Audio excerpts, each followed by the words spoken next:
ਇਹ ਜਿਹੜਾ ਮਹੀਨਾ ਜੂਨ ਦਾ ਜ਼ਖਮ ਜਿਹੜੇ ਆ ਉਹ ਰਿਸਦੇ ਆ। ਸੋ ਆਪਾਂ ਨੈਵਰ ਫੋਰਗੇਟ 1984 ਜਾਂ ਸ਼ਬਦ ਵਰਤਦੇ ਆ, ਨਾ ਭੁੱਲਣਯੋਗ ਨਾ ਬਖਸ਼ਣਯੋਗ। ਜੂਨ 1984 ਦਾ ਜਿਹੜਾ ਘੱਲੂਘਾਰਾ ਆਇਆ, ਇਹ ਭਾਰਤੀ ਫੌਜ ਨੇ, ਉਹਨਾਂ ਦੀ ਆਰਮੀ ਨੇ ਸੋ ਬੜੇ ਵੈਲ ਪਲਾਨ ਤਰੀਕੇ ਦੇ ਨਾਲ ਪੂਰੀ ਕੌਮ ਦੇ ਵਿੱਚ, ਦੁਨੀਆ ਭਰ ਦੇ ਵਿੱਚ ਜਿੱਥੇ ਵੀ ਕੌਮ ਵੱਸਦੀ ਆ, ਸੋ ਇਸ ਦਿਨ ਦੇ ਉੱਤੇ ਯਾਦ ਕੀਤਾ ਜਾਂਦਾ ਉਹਨਾਂ ਸ਼ਹੀਦਾਂ ਨੂੰ। ਸੰਤ ਗਿਆਨੀ ਜਰਨੈਲ ਸਿੰਘ ਖਾਲਸਾ ਪਿੰਡਰਾਂ ਵਾਲਿਆਂ ਦੀ ਜਿਹੜੀ ਦੁਨੀਆ ਦੀ ਜਿਹੜੀ ਨਿਗਾਹ ਸੀ ਉਹ UK ਵੱਲ ਰਹਿੰਦੀ ਸੀ, ਲੰਡਨ ਵੱਲ, ਵੀ ਉੱਥੋਂ ਫੈਸਲੇ ਹੋਣਗੇ। ਸੋ ਅੱਜ ਫੈਸਲੇ ਇਸ ਜਗ੍ਹਾ ਤੋਂ ਹੋ ਰਹੇ ਆ। ਸੋ ਉੱਥੇ ਸਿੱਖਾਂ ਦੀ ਵੀ ਜਿਹੜੀ ਪਹੁੰਚ ਆ, ਅਸੀਂ ਐਜ ਇੱਕ ਤੀਜੀ ਧਿਰ ਜਿਹੜੀ ਆ ਉਸ ਖਿੱਤੇ ਦੇ ਵਿੱਚ, ਜਿੱਥੇ ਇੱਕ ਪਾਸੇ ਨਿਊਕਲੀਅਰ ਪਾਵਰ, ਨਿਊਕਲੀਅਰ ਪਾਕਿਸਤਾਨ ਆ, ਇੰਡੀਆ ਆ, ਚਾਈਨਾ ਆ, ਉਹਨਾਂ ਦੇ ਵਿੱਚ ਜਿਹੜੀ ਬਫਰ ਸਟੇਟ ਜੇ ਪੀਸ ਉਸ ਖਿੱਤੇ ਵਿੱਚ ਰੱਖਿਆ ਜਾ ਸਕਦਾ, ਉਹ ਖਾਲਿਸਤਾਨ ਦਾ ਹੋਂਦ ਵਿੱਚ ਆਉਣਾ ਬਹੁਤ ਜ਼ਰੂਰੀ ਆ। ਸੋ ਵੀ ਸਭ ਤੋਂ ਜਿਹੜਾ ਫੇਕ ਸਪਰੈਡ ਕਰਦਾ ਨਿਊਜ਼ਾਂ, ਉਹ ਭਾਰਤੀ ਮੀਡੀਆ। ਫਿਰ ਤੁਹਾਡੇ ਕੋਲ ਸੱਚ ਆ, ਤੁਹਾਡੇ ਗੁਰੂਆਂ ਦਾ ਇਤਿਹਾਸ ਆ, ਤੁਹਾਡੇ ਯੋਧਿਆਂ ਦੀਆਂ ਕੁਰਬਾਨੀਆਂ, ਸ਼ਹੀਦਾਂ ਦੀਆਂ। ਸੋ ਉਹਨਾਂ ਵਾਹਿਗੁਰੂ ਜੀ ਕਾ ਖਾਲਸਾ, ਵਾਹਿਗੁਰੂ ਜੀ ਕੀ ਫਤਿਹ। ਵਾਸ਼ਿੰਗਟਨ DC ਕੈਪੀਟਲ ਹਿੱਲ ਤੋਂ ਇਸ ਟਾਈਮ ਤੁਹਾਡੇ ਨਾਲ ਗੱਲਬਾਤ ਕਰ ਰਹੇ ਹਾਂ। ਈਸਟ ਕੋਸਟ ਕੋਆਰਡੀਨੇਸ਼ਨ ਕਮੇਟੀ ਦੇ ਹਿੰਮਤ ਸਿੰਘ ਜੀ ਆਪਣੇ ਨਾਲ ਜੁੜੇ ਹੋਏ ਆ। ਹਿੰਮਤ ਸਿੰਘ ਜੀ, ਵਾਹਿਗੁਰੂ ਜੀ ਕਾ ਖਾਲਸਾ, ਵਾਹਿਗੁਰੂ ਜੀ ਕਾ ਖਾਲਸਾ, ਵਾਹਿਗੁਰੂ ਜੀ ਕੀ ਫਤਿਹ। ਬੜਾ ਹੀ ਅੱਜ ਉੱਦਾਂ ਆਪਾਂ ਨੂੰ ਪਤਾ ਵੀ ਇਹ ਸ਼ਹੀਦੀ ਦੇ ਉਹ ਦਿਨ ਚੱਲ ਰਹੇ ਆ, ਪਰ ਇਸ ਤਾਕਤਵਰ ਥਾਂ ਤੋਂ ਜਿੱਥੋਂ ਬਹੁਤ ਸਾਰੇ ਮੁਲਕ ਬਣਦੇ ਆ, ਬਹੁਤ ਸਾਰੇ ਲੋਕਾਂ ਦੀਆਂ ਆਵਾਜ਼ ਜਿਹੜੀ ਉਹ ਚੱਕ ਹੁੰਦੀ ਆ, ਸਿੱਖਾਂ ਦੀ ਅੱਜ ਆਵਾਜ਼ ਨੂੰ ਬਹੁਤ ਵਧੀਆ ਢੰਗ ਨਾਲ ਸੁਣਿਆ ਗਿਆ। ਬਹੁਤ ਸਾਰੇ ਜਿਹੜੇ ਕਾਂਗਰਸਮੈਨ, ਕਾਂਗਰਸਵੂਮਨ ਆ ਕੇ ਜਿਹੜਾ ਉਹ ਹੱਕ 'ਚ ਗੱਲ ਕਰਕੇ ਗਏ। ਕਿੱਦਾਂ ਦੇਖਦੇ ਆ ਇਸ ਪੂਰੇ ਉਪਰਾਲੇ ਨੂੰ? ਦੇਖੋ, ਇਹ ਜਿਹੜਾ ਮਹੀਨਾ ਜੂਨ ਦਾ ਜ਼ਖਮ ਜਿਹੜੇ ਆ ਉਹ ਰਿਸਦੇ ਆ। ਸੋ ਆਪਾਂ ਨੈਵਰ ਫੋਰਗੇਟ 1984 ਜਾਂ ਸ਼ਬਦ ਵਰਤਦੇ ਆ, ਨਾ ਭੁੱਲਣਯੋਗ ਨਾ ਬਖਸ਼ਣਯੋਗ। ਜੂਨ 1984 ਦਾ ਜਿਹੜਾ ਘੱਲੂਘਾਰਾ ਆ, ਇਹ ਭਾਰਤੀ ਫੌਜ ਨੇ, ਉਹਨਾਂ ਦੀ ਆਰਮੀ ਨੇ ਸੋ ਬੜੇ ਵੈਲ ਪਲਾਨ ਤਰੀਕੇ ਦੇ ਨਾਲ ਪੂਰੀ ਕੌਮ ਦੇ ਵਿੱਚ, ਦੁਨੀਆ ਭਰ ਦੇ ਵਿੱਚ ਜਿੱਥੇ ਵੀ ਕੌਮ ਵੱਸਦੀ ਆ, ਸੋ ਇਸ ਦਿਨ ਦੇ ਉੱਤੇ ਯਾਦ ਕੀਤਾ ਜਾਂਦਾ ਉਹਨਾਂ ਸ਼ਹੀਦਾਂ ਨੂੰ। ਸੰਤ ਗਿਆਨੀ ਜਰਨੈਲ ਸਿੰਘ ਖਾਲਸਾ ਪਿੰਡਰਾਂ ਵਾਲਿਆਂ ਦੀ ਜਿਹੜੀ ਅਗਵਾਈ ਦੇ ਵਿੱਚ ਸ਼ਹਾਦਤਾਂ ਪਾਈਆਂ ਸਿੰਘਾਂ ਨੇ। ਸੋ ਉਹਨਾਂ ਨੇ ਸ਼ਬਦ ਵਰਤੇ ਸੀ ਕਿ ਜਿਸ ਦਿਨ ਭਾਰਤੀ ਫੌਜ ਦੇ ਨਾਪਾਕ ਕਦਮ ਜਿਹੜੇ ਦਰਬਾਰ ਸਾਹਿਬ ਦੀਆਂ ਪ੍ਰਕਰਮਾਂ ਦੇ ਵਿੱਚ ਪਏ, ਉਸ ਦਿਨ ਖਾਲਿਸਤਾਨ ਦੀ ਨੀਂਹ ਰੱਖੀ ਜਾਏਗੀ।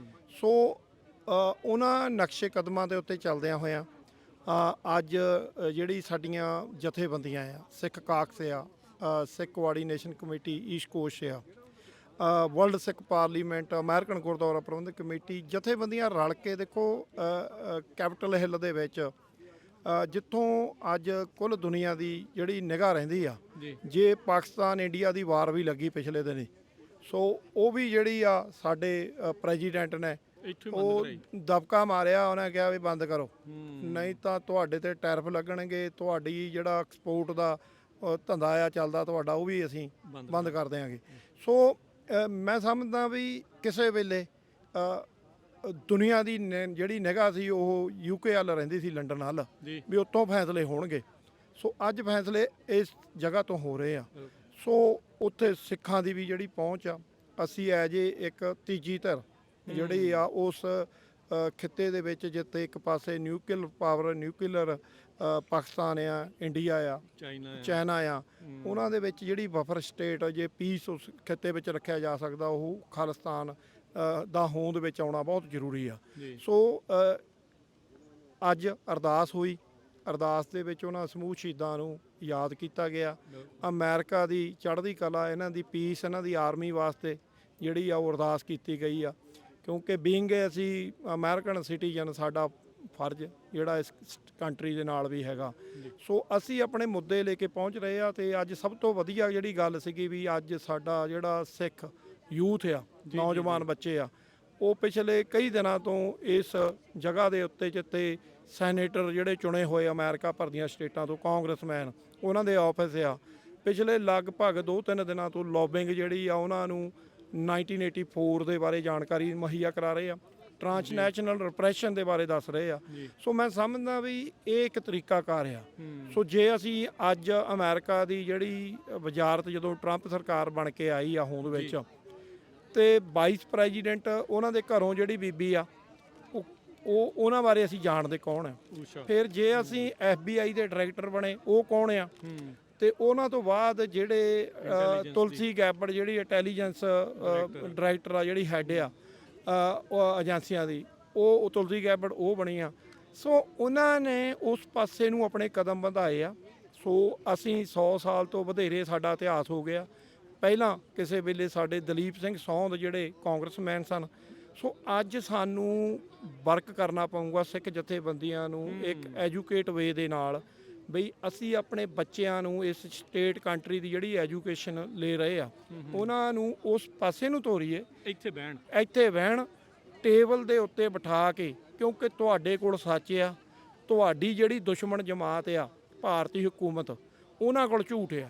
ਉਹਨਾਂ ਨੇ ਸਾਡੇ ਝੂਠੇ ਪੁਲਿਸ ਮੁਕਾਬਲੇ ਬਣਾਏ, ਉਹਨਾਂ ਦਾ ਪ੍ਰੋਪੋਗੰਡਾ ਬਾਰ ਜਿਹੜੀ ਆ, ਉਹਨਾਂ ਦਾ ਗੋਦੀ ਮੀਡੀਆ ਉਹ ਝੂਠ ਦੀ ਬਣਾ ਦੇ ਉੱਤੇ ਖੜਿਆ ਜੇ। ਮੈਂ ਕਹਿੰਦਾ ਭਾਰਤੀ ਮੀਡੀਏ ਨੂੰ ਅੱਜ ਦੇ ਸਮੇਂ ਦੇ ਵਿੱਚ ਉਹ ਸਭ ਤੋਂ 0 ਨੰਬਰ ਦੇ ਵਿੱਚ ਮੀਡੀਆ ਆਉਂਦਾ ਝੂਠ ਬੋਲਣ ਦੇ ਵਿੱਚ, ਵੀ ਸਭ ਤੋਂ ਜਿਹੜਾ ਫੇਕ ਸਪਰੈਡ ਕਰਦਾ ਨਿਊਜ਼ਾਂ ਉਹ ਭਾਰਤੀ ਮੀਡੀਆ।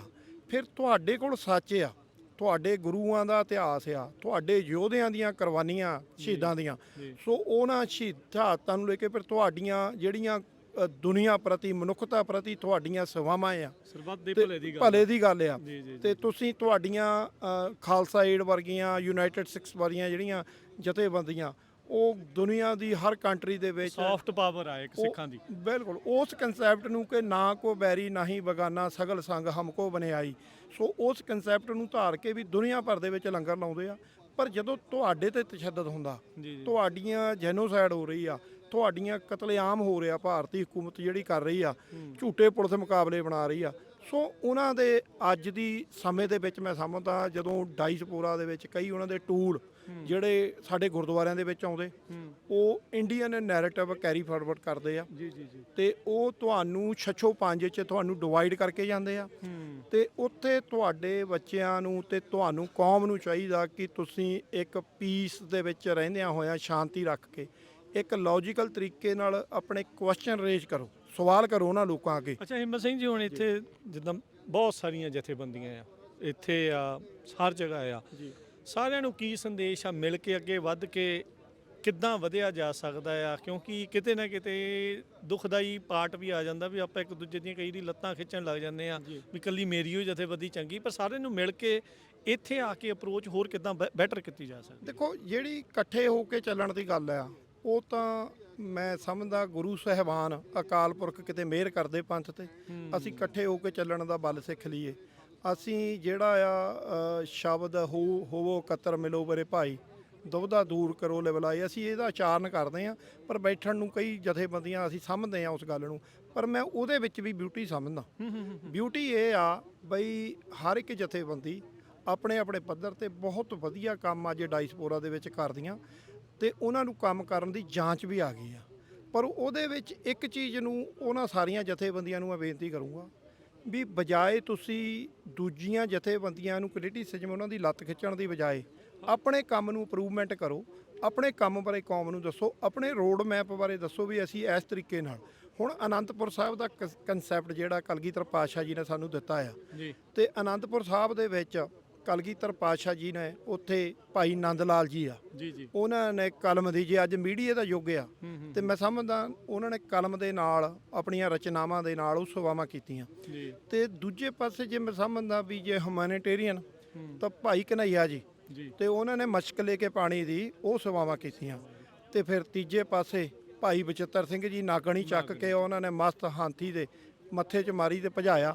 ਸੋ ਮੈਂ ਸਮਝਦਾ ਵੀ ਉਸ ਤਿੰਨੇ ਕਨਸੈਪਟ ਜਿਹੜੇ ਗੁਰੂ ਮਹਾਰਾਜ ਦੇ ਇਤਿਹਾਸ ਜੀਵਨ ਉਹਨਾਂ ਦੀ ਬਾਣੀ 'ਚੋਂ ਮਿਲਦੇ ਆ, ਉਹਨਾਂ ਕਨਸੈਪਟ ਨੂੰ ਆਪਣੇ ਜੀਵਨ 'ਚ ਧਾਰੀਏ। ਜਿਹੜੀ ਵੀ ਜਥੇਬੰਦੀ ਜਿਹੜੀ ਵੀ ਸੇਵਾ ਕਰ ਸਕਦੀ ਆ ਉਹ ਕਰੀ ਚੱਲੇ, ਬਜਾਏ ਇਸ ਗੱਲ ਦੇ ਕਿ ਦੂਜਿਆਂ ਨੂੰ ਕ੍ਰਿਟਿਸਿਜ਼ਮ ਉਹਨਾਂ ਦੀਆਂ ਲੱਤਾਂ ਖਿੱਚਣੀਆਂ। ਆਪਣੇ ਹੌਸਲਾ ਅਫਜ਼ਾਈ ਕਰੋ, ਸ਼ਾਬਾਸ਼ ਦਿਓ ਵੀ ਤੁਸੀਂ ਤੁਹਾਡੇ ਫੀਲਡ ਵਿੱਚ ਤੁਸੀਂ ਲੰਗਰ ਵਰਤਾਉਂਦੇ ਹੋ, ਸ਼ਾਬਾਸ਼। ਕੌਮ ਦੀ ਗੱਲ ਹੋ ਰਹੀ, ਆਫਟਰ ਆਲ ਜਿਹੜੀਆਂ ਵੀ ਜਥੇਬੰਦੀਆਂ ਕੰਮ ਕਰਦੀਆਂ ਉਹ ਪੈ ਕੌਮ ਦੀ ਝੋਲੀ 'ਚ ਰਿਹਾ, ਤੇ ਉਹ ਕੌਮ ਦੀ ਵਡਿਆਈ ਹੋ ਰਹੀ, ਕੌਮ ਦੀ ਬੱਲੇ ਬੱਲੇ ਹੋ ਰਹੀ ਆ। ਸਾਂਝਾ ਕਾਰਜ ਆ ਸਾਰਿਆਂ ਦਾ, ਤੇ ਹਰ ਇੱਕ ਦੀ ਡਿਊਟੀ ਲੱਗੀ ਆ, ਤੇ ਉਹ ਆਪੋ ਆਪਣੀ ਡਿਊਟੀ ਨੂੰ ਬਖੂਬੀ ਨਿਭਾਉਂਦਾ। ਹਿੰਮਤ ਸਿੰਘ ਜੀ ਬਹੁਤ ਬਹੁਤ ਧੰਨਵਾਦ, ਬੜੀ ਮਿਹਰਬਾਨੀ। ਕਰਨਵੀਰ ਸਿੰਘ ਜੀ ਤੁਹਾਡਾ ਰੇਡੀਓ ਪੰਜਾਬੀ USA ਤੁਸੀਂ ਬਹੁਤ ਵਧੀਆ ਮੁੱਦੇ ਲਿਆਉਂਦੇ ਆ ਔਰ ਬਹੁਤ ਵਧੀਆ ਸੇਵਾਵਾਂ ਪਾਉਂਦੀਆਂ ਕਰ ਰਹੇ ਆ। ਧੰਨਵਾਦ ਆ ਤੁਹਾਡਾ। ਮਿਹਰਬਾਨੀ। ਵਾਹਿਗੁਰੂ ਜੀ ਕਾ ਖਾਲਸਾ, ਵਾਹਿਗੁਰੂ ਜੀ ਕੀ ਫਤਿਹ।